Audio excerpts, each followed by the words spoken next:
Okay, I'm standing on the what will become the front palisade wall for the fortified homestead. And last fall we dug out this area much deeper for our water source. So we're going to be able to retrieve water from inside the palisade wall. And I'm going to rig up some kind of a cantilever system, somewhat like a teeter-totter, that will rotate. So we'll be able to drop the bucket of water in, lift it up, swing it around, and put it right in the front porch of the cabin. And on the rock area where these large rocks, I'm going to move a few of them, going to build a raised platform, and I'm going to mount the swivel gun, which will defend this whole area out behind my left shoulder here. And this weather is insanely warm, so Fred's soon going to return because his soup kitchen's thawing.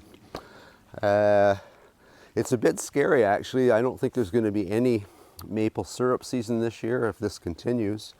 And it's a huge business up here in Ontario, and potential for fruit trees to blossom too soon, and then we could still get lots of hard frost. So it's not good. Anyway, I've got a few more logs to get up, and I'll have all the logs at least up onto the second story of the blockhouse.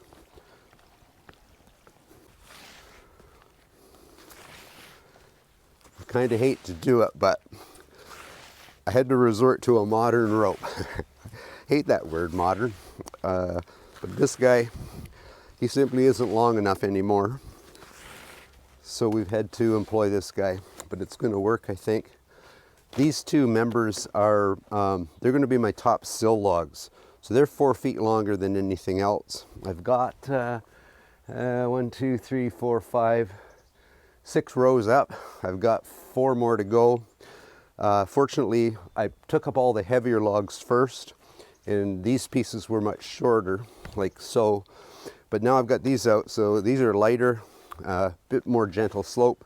And Cathy's here to help today, so we're going to get all these up there, and then I'll work at moving them about as I take the layers up.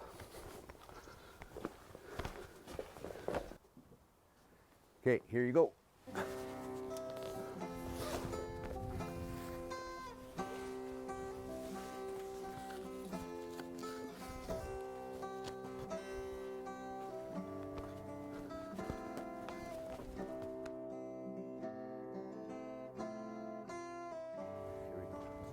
Okay, pull your side up first. Ooh, we're gonna run off here. Hang on.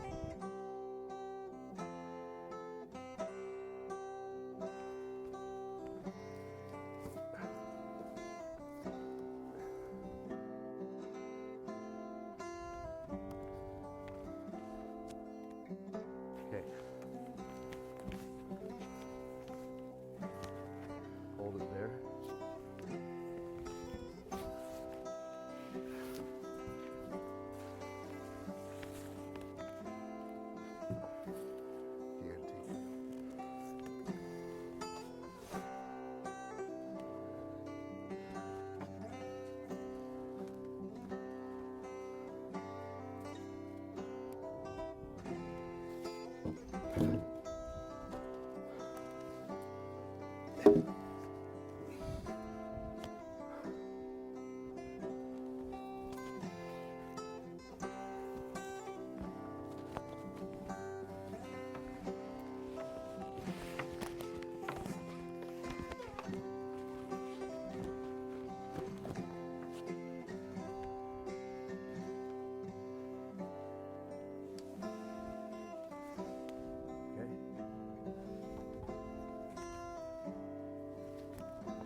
Pull your end up. I know, just pull. Actually, come hold this side.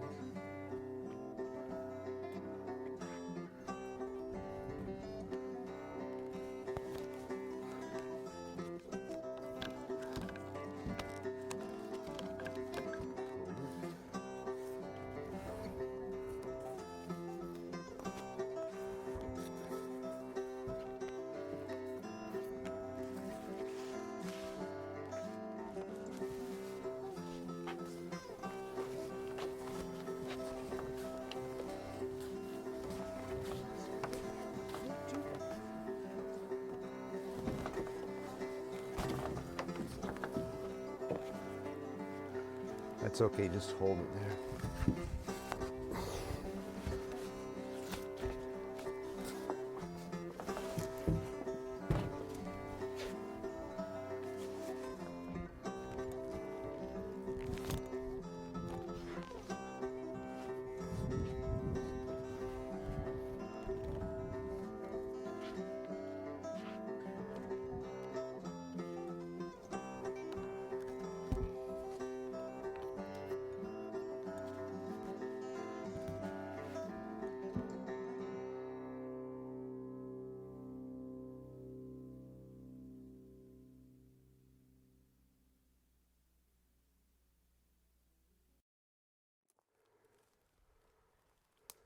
Oh, that's interesting because a lot of people like to collect sheds, antler sheds from deer. They go looking about in January and February for them. Well, we let the deer bring them to us.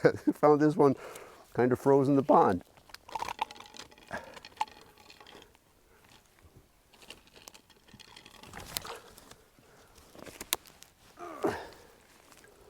There we go. I see powder measures and door handles. A lot of people just see an antler. Anyway, he's going to be a strapping lad. He's got a nice curl to him. He'll be a strapping lad this fall. That's for sure and for certain. Yep. Just drop one though. Could have left me both of them. Oh well, can't get greedy.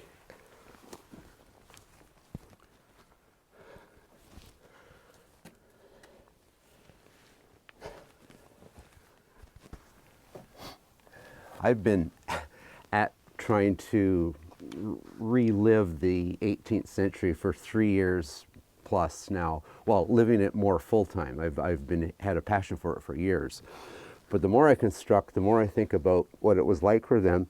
Got me pondering about why people would leave hearth and home in Europe to move to a new world. And these were desolate people. These were the impoverished. They were poor. They get off a boat with nothing more than a handful of tools in their brain and their brawn, and they have to hack a new home out of the wilderness. So what was the motivation? And I'm going to get into a wee bit of history of that, because what's happening in the American colonies and in the Canadas is there's lots of land, number one. There isn't that in Europe. And with the support of their mother countries, things are going to turn around. So for the first time, some people are going to get very wealthy. They're going to become upper class. But for the first time in history, we're going to see the rise of a predominant middle class of people, which would have simply been unheard of in Europe. If we think about where this all begins, we think about Jamestown, we think Port Royale comes to mind, Quebec, Plymouth. We know historically that these people were faced with extreme deprivation, starvation, disease, and death. The average age of an adult at the time period is somewhere between 33 and 40. Infancy mortality is extremely high. Very few people can read or write. There are friendly indigenous tribes that trade and negotiate with them, but most relationships with the indigenous people is questionable at best. But now we're seeing a rapid growth, and that's primarily because we have readily available food. And as that growth takes place, we see the New World becoming the powerhouse of Europe.